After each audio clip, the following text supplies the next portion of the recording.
Okay. Hello everyone. So this is another lesson that I'd like to share with you.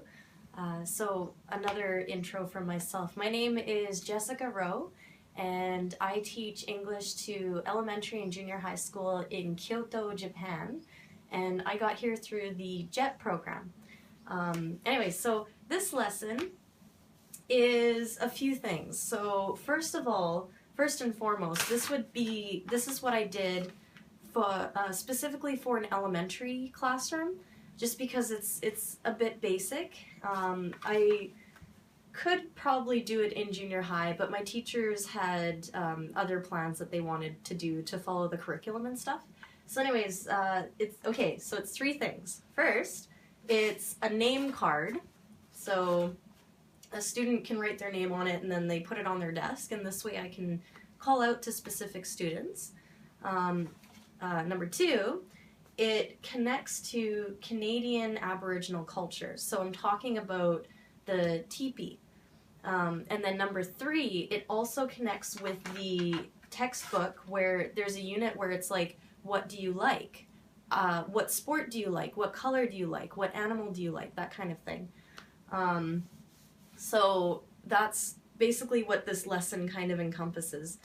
Again, I did this a little while ago, so I'm going to try and remember it as best as I can. But, okay, so let's begin. So first, I would come into the classroom and I'd set up my little table of stuff. And then I would put my teepee, which is already made and done, on the table. And then students can kind of look at it and they're like, ooh, what's this? What's this? And then the bell would ring and then we'd begin. So first, I just want to say that I did get this lesson idea from a JET that retired. They finished their 5 years and they went back to Canada. And we had an orientation, and he shared this idea with us, and I loved it, so I totally took it. Because I believe that teaching is about sharing ideas and benefiting each other, right? So that's the reason that I'm making these videos. So anyways, okay, so first I would tell the class that today you will be making a teepee, a name card teepee. So then I would put this on the desk as an example. I am Jessica Rowe. This is me. This is me. And the students would be like, okay. And then I would say, I like sunny. I like sunny weather. I like flowers. I like flowers. I like birds. This is a peacock. I like sewing. Sewing. I like rain. So just kind of an example of what the kids will be doing, right? So anyways, I put it back on the desk. This has been kind of beat up, so it's not in the best of shape. And then I would start out. I would be like, okay, so first, let's try words. Let's try new words, new English words. So here I have native, but I am getting them more and more associated with First Nation and all the different words. Because they're in elementary, I don't want to put too much on them. And this is what they know First Nation people as. They call them native, because when I say First Nation, they always repeat, oh yes, native, native, native. So this is the word that I use because they're most familiar with it, right? So again, I get them to repeat after me. So native, native, native, native, right? And then I say, okay, good. Now, teepee, teepee, teepee, teepee. And then I ask, what is a teepee? What is a teepee? And a lot of the students are like, tent. It's a tent. And I was like, yeah, it's like a tent. It's like a tent. So then I show them this. Native lives inside the teepee. Native lives inside the teepee. And then I say, inside the teepee is very nice, beautiful inside. because I want to show kind of like the elegance of tipis, right? Because they're very beautiful. And then the last picture I have is the different colors and the different animals and shapes that are on the teepee. So I asked the kids, what color is this? What color is this? So it's getting them to think up colors and practice their English, right? So anyways, that's a super quick, I might go into more detail in the classroom, but that's just a super quick thing. And then I say, okay, I want to show you something special, something special. So the first thing I do is I draw a big circle on the board, the whiteboard or chalkboard, and I say, what's this? What's this? And students say, circle. And I say, good. Circle is very special to Native. Very special to Native. And the kids are like, hmm? And then I show them, I'm like, teepee, circle, very special, very special. And then I show them this. Oh, I forgot to mention, I would hang this first as an engagement thing. So I have a dream catcher here from Canada, and I would put it up on the board the very first thing, just to kind of get them curious about what the lesson is. So anyways, I say, okay, what shape is this? And they say circle, and I say, good. The circle is special because no ending, no stop, goes, goes, goes. And I'm not very familiar with the spiritual belief of Aboriginal culture, but I do recognize that the circle is something very special to them. So I just kind of emphasized that, but I didn't really go too much further. So then I asked them, I was like, okay, what's this? And some students knew it's a dream catcher, but most students didn't. So I told them that this is a very special thing or item from Canada, from Aboriginal people. And I told them that this is like, for them to really understand, I was like, this is good luck. It's good luck. It's very good energy kind of thing. And that's all I said, because I didn't want to go too much into it, because I don't actually know specifically the story behind this. I think it's, like I told them that if you have a bad dream or a bad energy or something, the dream catcher will take it and make it better. Then I told them that it was made of like beautiful feathers, that there's beads, that the string is very strong. And then I pass this around to the students so that they can actually feel it and see it.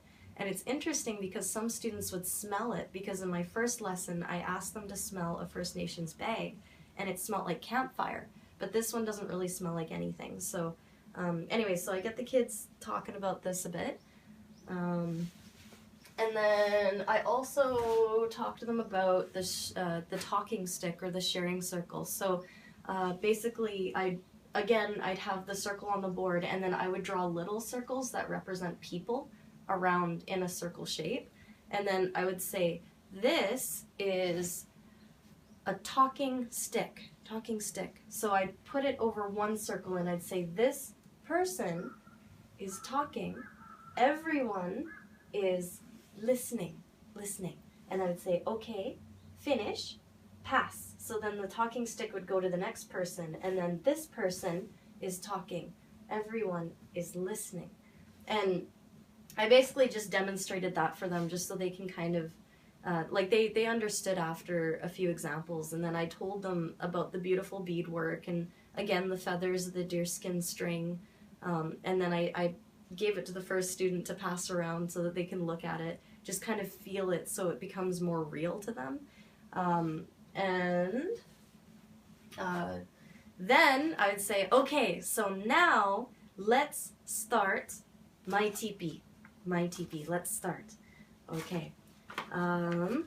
So you will get this paper. This is teepee. So these I would have on the board, like on a magnet on the board, so that I can point and be like, this is teepee. Anyways, so I wouldn't hand this out yet. So every student would get this. This is their template so they can draw on it. So first I would explain the lesson, and then, or not lesson, I would explain the activity, and then I'd hand out the papers to the students. Anyways, okay, so first, step one, write your name in Romaji, because my students understand Romaji means English characters like this. And some students were like, oh, this is difficult, right? And it's a nice way to engage with students so that I can sit down one-on-one and help them practice spelling their name. My partner teachers would always come in too, and they would help us get students to figure out how to spell their name. So anyways, I'd say, okay, step one, write your name above the door, right here. So then I put this on the blackboard with a magnet, and then I'd be, okay, step two, draw what you like. I like flowers. I like sunny. And the students understand I like, right? And what do you like? They know that. So they would draw what they like. Again, this is my example, so I show them, see? I like bird, I like sewing, I like sunny, and that kind of thing. And then I'd say, okay, step three, color your teepee. And then I'd show them this one. I'd say, teepee has beautiful colors, special colors. And then I would explain, I guess, like, shapes as well. I forgot to mention, because in the one unit in the textbook that we use, they get students to draw shapes and colors onto t-shirts. So this is kind of an extension of that, where they can draw shapes and colors onto their teepee. So anyways, yeah, that's, again, connecting it to the textbook. And then step four, cut your teepee. So this, I had to explain to them what this was. It's the wood frame. So here you can see the wood frame come out. So, and that's the stick here. So anyways, I would explain to them, okay, so you cut and then glue. So glue and make like a little glue sound effect or whatever. They love repeating sound effects. It's kind of funny. So anyways, and this is what a proper teepee would look like, where it's an actual circle and not beat up like this one is. Anyways, so usually by then I would say, okay, so let's start. So then I hand out the teepee template. I hand this out to every student, and they all begin by writing their names. So again, these would be on the board. So I can get everyone's attention. And I'd say, okay, number one, write your name. So then all students write their name at the same time, and we don't move on to step two until the students are ready. So this way, no one's kind of really left behind. And my partner teacher was always all my partner teachers would always help my students and whatnot. So anyways, this is it. From here on, I would get up and I would walk around and talk to students. I would say, oh, I like piano. I like music too. I like baseball, just to kind of talk with students. And sometimes I would point and ask. It's like a train or something. I'd say, what's this? And then they would say, JR. JR, I like JR train. And I'd be like, whoa, good. So it's connecting to them personally. And this way you get to see what your classes are into, because I've got a total of 7 schools, and 5 of them are elementary, so it's very difficult for me to keep track of who is, what class is into what kind of thing. So you can see some classes are way more into like video games, yokai watch, Pokemon, that kind of stuff, and some classes are way more into sports, so baseball, volleyball, tennis. So this way I know how to alter my lessons to accommodate the interests of the students, right? Anyway, so this is my Tipi name card lesson. Again, I got this from a fellow Jet who's done with the program because he finished his 5 year, and he's working with the Jet Association now back in our home city. So I want to thank him for giving me this idea. And yeah, I would suggest, like, when I was teaching this lesson, I had a little bit more, like, I remembered a little bit more specific information about Aboriginal culture, but right now I'm just kind of, like, blanking on some stuff, so I apologize. But this is the gist of the lesson. So, again, thank you for watching, and we'll see you next time. Bye!